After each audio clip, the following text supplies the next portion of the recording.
ستاسو ټول سیاست ستاسو ټوله مبارزه د اسلام آباد تر چوکیانو پورې ده. د قام ترجمانی، د خپل ولس ترجمانی، د خپل وطن ترجمانی، دلته د ترهګرۍ مخنیوي دا ستاسو په نظریو یا ستاسو په مبارزه کې نشته. البته ستاسو د اسلام آباد چوکیانې مبارک، زموږ خپل قام مبارک. که شپه یې که ورځ وي موږ به د خپل قام په خدمت باندې ولاړ یو. که ریاست زموږ سرونه را پرې کوي، که موږ په جیلو کې بندیان کوي، که پر موږ د غدارۍ ټپې لګوي، که د کفر پټوې را باندې لګوي، موږ اوله ورځ د خپله خدایه سره بیا د خپله قامه سره دا وعده کړې ده چې نه خرڅېږو، نه بیریږو او نه به ټیټېږو. په جګ سر باندې د خپل قام ترجمانی کوو. بیا د ریاست خپل زور معلوم کی زموږ ملګری قام دی، بیا به پته سره ولګېږي چې انشاءالله بریا به د چا وي او شکست به د چا مقدر جوړېږي. ډېر په افسوس باندې کوو چې کله هغه 2 میاشتې پس وې نو دلته د هغه سیاسي ګوندو لخوا دا خبرې را شروع سوې، دا پروپیګنډه شروع سوه چې 2 میاشتې خو پس وې پی ټي ایم چیرې دی، اوس به څه کېږي. نو دا خبره خو ټول قام ته واضح ده چې دا پرېکړې دا یوازې پی ټي ایم نه دي کړي. پی ټي ایم صرف د دې جرګې منتظم وو. د دې پرېکړو اختیار خو موږ تاسو ته درکړی وو. دا پرېکړې خو موږ تاسو ته دا مشري درکړه چې تاسو دا پرېکړې وکړئ. نو ته چې له ما څه دا پوښتنه کوې چې پی ټي ایم چیرې دی، د خپل لیډر څه پوښتنه وکړه چې ته چیرې یې، ته خو د خیبر د جرګې برخه ولې، ته په هغه جرګه کې شامله ولې او په دې فیصلو کې ګډ ولې. او له تاسو سره شهید مفتي منیر شاکر د خیبر په جرګه کې سوګند هم اخیستی و، قسم یې هم درکړی و، او تاسو ټول ولاړ یاست او نن دا پوښتنه د پی ټي ایم څه کوئ چې پی ټي ایم چیرې دی. خو عزیزانو دا یوه خبره ورته کوو، د دوی به دا خیال وي چې موږ به پر شا سو نو دا تحریک یا دا غورځنګ به غلی سي، دا به چپ پاته سي، دا به هیڅ نه وکړي. موږ دوی ته دا وایو چې په دا تېر 2 کاله کې پر غورځنګ باندې تر دې ډېر سخت حالات راغلی دی. موږ ته په هر رقم سختو حالاتو کې د خپل وطن دفاع کول، د خپل وطن ژغورنه کول، د خپل وطن د خپل قام ترجمانی کول، دا چل زموږ زده دی. دا که ریاست هر اسمان پر موږ نړوي، نه موږ پخوا غلي سوي یو، نه نن غلي یو، نه سبا غلي کېږو. خو البته دا 5-6 میاشتې دا 4-5 میاشتې زموږ اکټیویټیانې هغه د پخوا رنګه نه وې. د هغه خپل یو څه وجوهات وو، خو په دا منځ کې ریاست او دلته نور په مختلفو نامو باندې سیاسي تنظیمونه هغوی مختلفه پروپیګنډې کولې، مختلفه سوالات یې کول. نو زموږ د دې غونډو بنیادي مقصد دا و چې پر دې حالاتو پر دا جرګه باندې ستاسو تر مخ هغه مجلس کښېږدو چې تر څو تاسو په هغه حقیقي مجلس باندې خبر سئ او د دغه پروپیګنډو جواب وکړو او د دې مخنیوی وکړو. عزیزانو تاسو ټول خبر یاست چې د خیبر قامي جرګه چې د پښتون ژغورنې غورځنګ په کوربتوب باندې راغوښتل سوې وه، د ډېره وخته څخه د ټول قام دا ارمان و چې د پښتنو مشران، ټول پښتون قام، د مختلفه طبقه فکر خلک چې پښتو وایي، په پښتونخوا وطن کې اوسېږي، دا ټول پر یو پیج سي، یو لاستی سي او په شریکه د دې وطن دپاره مبارزه وکړو او خپل وطن د دې مشکلاتو څخه خلاص کړو. پښتون ژغورنې غورځنګ د قام د دې ارمانونو دپاره له ډېره وخته څخه په دې کوشش لګیا و چې دا حرکت یا دغه دروند کار چې دی دا به موږ ترسره کوو. خو چې بیا کله په اسلام آباد کې د ملي شهید ګیلمن وزیر د شهادت واقعه وسوه او د ده په جنازه کې د تحریک مشر منظور احمد پښتون دا اعلان وکړي چې پر 11 اکتوبر به د پښتون ژغورنې غورځنګ په کوربتوب موږ د ټول قام یو لویه ملي جرګه کوو. بیا تاسو ولیدل چې د ګیلمن شهید د جنازې راوروسته او تر خیبر قامي جرګې پورې په منځ کې دا 3 میاشتې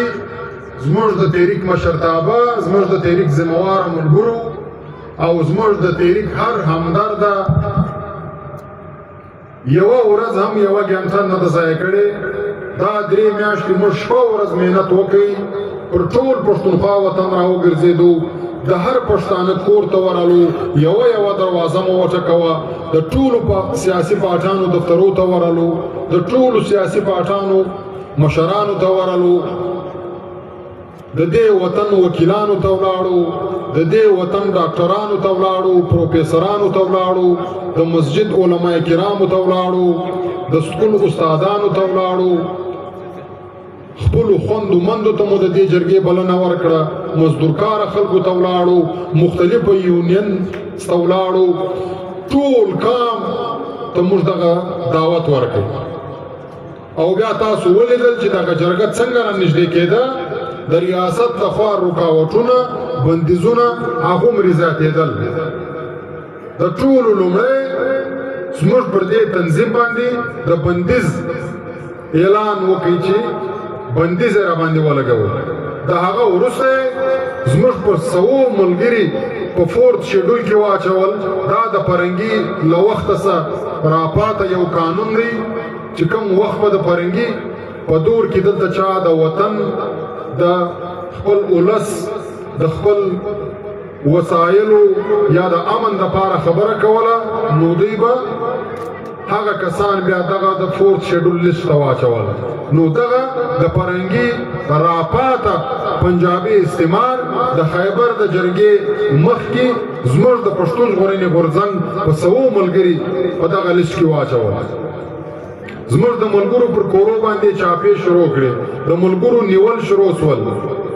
خو د دې ټولو شانو باوجود زموږ ملګرو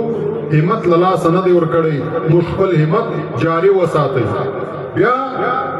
د دې وروسته ریاست چې په دې پوه سو چې دا په دې شانو هم نه دي بند، ټولې لارې یې وتړلې، د ټولو صوبو لارې یې وتړلې، ټول سړکان یې بند کړل. خو د دې ټولو شانو باوجود زموږ ملګرو هلته خیبر ته ځان ورسوي چې چیرې دا جرګه کېده. بیا هلته د دې جرګې چې زموږ کوم منتظمین ول، مختلفه کمیټیانې موږ جوړې کړې وې چې هغو په دې جرګې کې د میلمنو خدمت کوي، د میلمنو دپاره ځایونه جوړول، مختلفه خیمې، مختلفه کیمپونه یې درولي ول. او هلته به بار بار دغه د دې ریاست دغه بدماش سیکورټي فورسز راتلل، هلته به هغه ټول شان سوځل زموږ پر ملګرو باندې حملې کولې. خو عزیزانو، د جرګې څخه یوه ورځ مخکې په 10 اکتوبر باندې دا ریاست د دوی ټول سیکورټي فورسز رالل، هلته یې د جرګې پر میدان باندې زموږ پر ملګرو باندې مخامخ ډزې وکړې، فایرینګونه یې وکړل، تشدد یې وکړي. زموږ 4 ملګري په شهادت ورسول، تر 1 درجن زیات ملګري زموږ زخمیان سول. خو د دې هر څه باوجود موږ د جرګې میدان نه دی پرېښی. پر هغه میدان زموږ ملګري سره له مشرانو، سره له ټولو ذموارانو ورته موجوده ول. موږ دا فیصله کړې وه چې تاسو هر اسمان نړوئ ویې نړوئ، موږ به خامخا جرګه کوو. شهیدان مو ورکړل، وینه مو توی کړه، زخمیان مو ورکړل، هر څه ظلم جبر یې راباندې وکړئ. خو د قام د یووالي په خاطر، د خپل ولس د ښه ترجمانۍ په خاطر، د خپل وطن د امن په خاطر، په خپل وطن کې د ریاستي ترهګرۍ د ختمولو په خاطر، پر خپله خاوره د واک او اختیار د ګټلو په خاطر، او د خپلو شهیدانو د ارمانونو پوره کولو په خاطر موږ هلته دغه خیبر په میدان کې ورته ناست وو. خو آخر ځل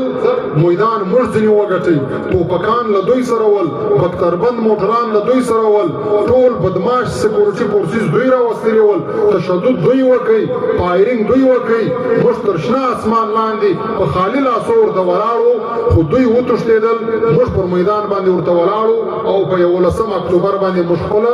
تاریخي ملي جرګه پیل کړه. بیا دا جرګه چې دا کله دغه د ډیورین کرښه د دې تاریخي ملت پر ځګره باندې تېره سوې ده او دا خاوره دلته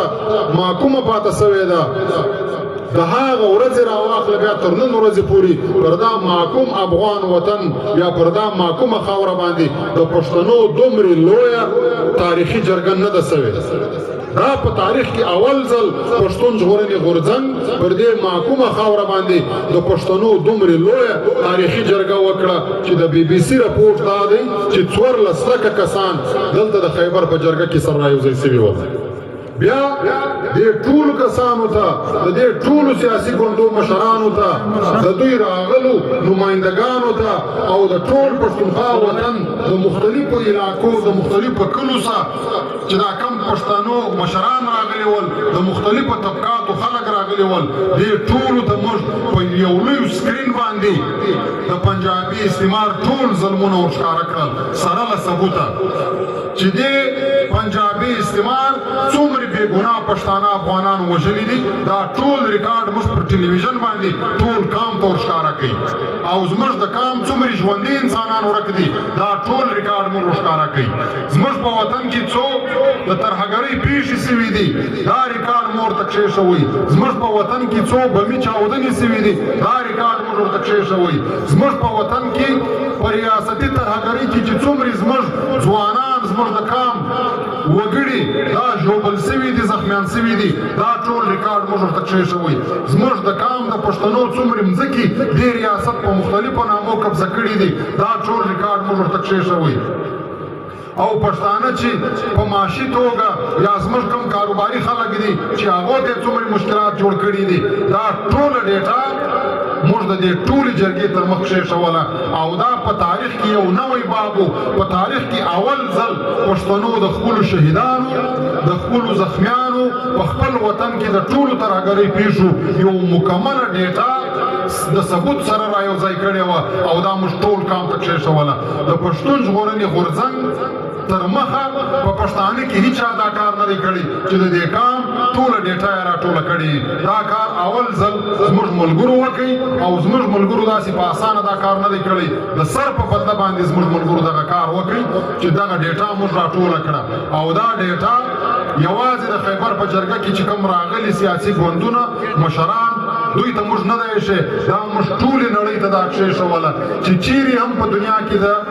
پښتون ژغورنې غورځنګ ملګري ول زموږ تنظیم و هغو ته موږ ولېږله چې ټولې نړۍ ته باید دا ښکاره کړي چې پنجابي استعمار څومره ظلمونه دلته کړي دي څومره جبر یې کړی دی او پښتانه یې وژلي دي او بیا د دروغو دا پروپیګنډا ورته په موږ پسې کوي چې پښتانه ترهګر دي. نو لہذا په تاریخ کې اول ځل موږ د پنجابي استعمار دا مکرو دا مرداره څېره ټولې دنیا ته ښکاره کړله چې اصل ترهګر دی ترهګري پالیسیانې د پاکستان جرنیلان جوړوي د دوی کرنلان یې جوړوي پښتانه دوی وژلي دي او بیا په جهان کې برته زموږ نوم بدنامه کوي چې پښتانه ترهګر دي.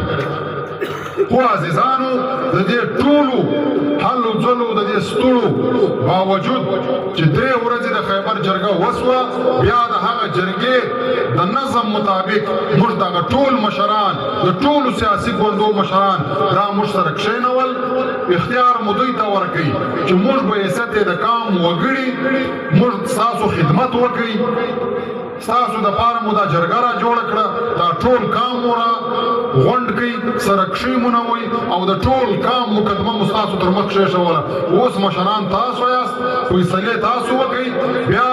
امر پر موږ باندې وکړئ. د هر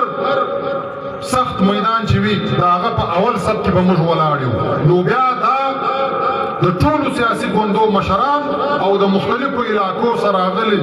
د ولسوالۍ مشران دا سره کښېنستل دوی پریکړې وکړې او هغه پریکړې په 14 اکتوبر د جرګې په 3مه ورځ مشر منظور احمد پښتون د جرګې د سټیج څخه بیان کړې او 2 میاشتې وخت یې ورکړي چې په 2 میاشتې کې باید تاسو زموږ دغه ټولې غوښتنې ومنئ. خو دلته دا یوه خبره موږ ډېر په افسوس باندې کوو چې کله هغه 2 میاشتې پوره سوې نو دلته د هغه سیاسي ګوندو لخوا دا خبرې را شروع سوې دا پروپیګنډه شروع سوه چې 2 میاشتې خو پوره سوې پی ټي ایم چیرې دی اوس به څه کېږي. نو دا خبره خو ټول کام ته واضح ده چې دا پریکړې دا یوازې پی ټي ایم نه دي کړي پی ټي ایم صرف د دې جرګې منتظم و د دې پریکړو اختیار خو موږ تاسو ته درکړی و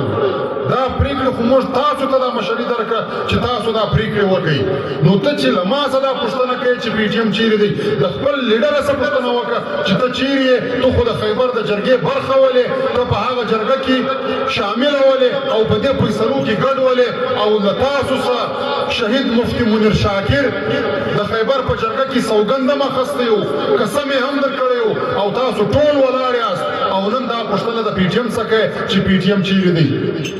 نو عزیزانو پکار اوس دا دی چې د دې ټولو سره موږ په شریکه دا پوښتنه وکړو چې تاسو خو ټول د خیبر په جرګه کې ګډون درلودی تاسو شامل واست او تاسو په هغه اتیا کسیزه کمیټې کې چې کومې اتیا کسیزه کمیټې د دې جرګې پریکړې وکړې د هغه کمیټې برخه واست بیا تاسو ولې پر شا واست چې په 14 اکتوبر باندې مشر منظور پښتون د دې جرګې پریکړې اعلان کړې په 14 اکتوبر باندې زموږ د دې وطن د دوو سیاسي پارټیانو لیډرانو په ډاون اخبار کې دا بیانونه ورکړي ول چې موږ د دې جرګې د پلانکۍ پریکړو سره نه یو ملګري نو چې ته نه یې ملګري تا چې په 14 اکتوبر باندې په هغه خیمه کې ناست وې چې چیرې پریکړې کېدلې تا به هلته دا مخالفت کوئ تا به هلته پر دې باندې مجلس کوئ چې دا پریکړې موږ نه منو دا باید بدلې سي تا هلته دا پریکړې ومنلې او تا د مفتی منیر شاکر په لاس باندې سوګند واخیستی او سهار دی د پنجابي استعمار د خوشاله کولو دپاره په ډان نیوز کې دا اخبار بیان ولګوئ چې موږ د دې پریکړو سره نه یو ولاړ نور منافقت تور وي که سپین وي نو اصل کې مجلس دغه دی چې ټول سیاسي ګوندونه او ټول د دې جرګې هغه کسان چې هلته موږ په ډېر احترام په ننګ افغاني په پښتانه مینه راغوښتي ول هلته له موږ سره ناست ول دا ټول پر شا سول خو عزیزانو دا یوه خبره ورته کوو د دوی به دا خیال وي چې موږ به پر شا سو نو دا تحریک یا دا غورځنګ به غلی سي دا به چپ پاته سي دا به هیڅ نه وکړي موږ دوی ته دا وایو چې په دا تېر 2 کاله کې پر غورځنګ باندې تر دې ډېر سخت حالات راغلی دی موږ ته په هر رقم سختو حالاتو کې د خپل وطن دفاع کول د خپل وطن ژغورنه کول د خپل وطن د خپل قام ترجماني کول دا چل زموږ زده دی دا که ریاست هر اسمان پر موږ نړوي نه موږ پخوا غلي سوي یو نه نن غلي یو نه سبا غلي کېږو خو البته دا 15 میاشتې د پښتونولۍ د افغانیت د دود دستور په خاطر موږ تاسو ته انتظار وکړئ ځکه موږ په دې پوهېدو چې تاسو خو په دې سخت کار کې د وطن په دې خدمت کې له موږ سره ملګرتیا نه کوئ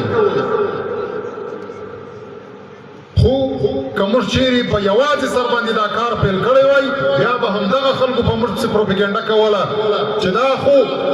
په یوازې سر باندې لګیا دي دا کار یې په مخه اخیستی دی د هېچ چا سره یې صلاح او مشوره نشته بیا به یې دا پروپیګنډې کولې نو موږ ځکه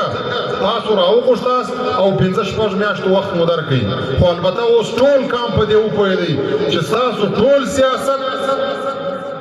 ستاسو ټوله مبارزه د اسلام آباد تر چوکیانو پورې ده د قام ترجمانی د خپل ولس ترجمانی د خپل وطن ترجمانی دلته د ترهګرۍ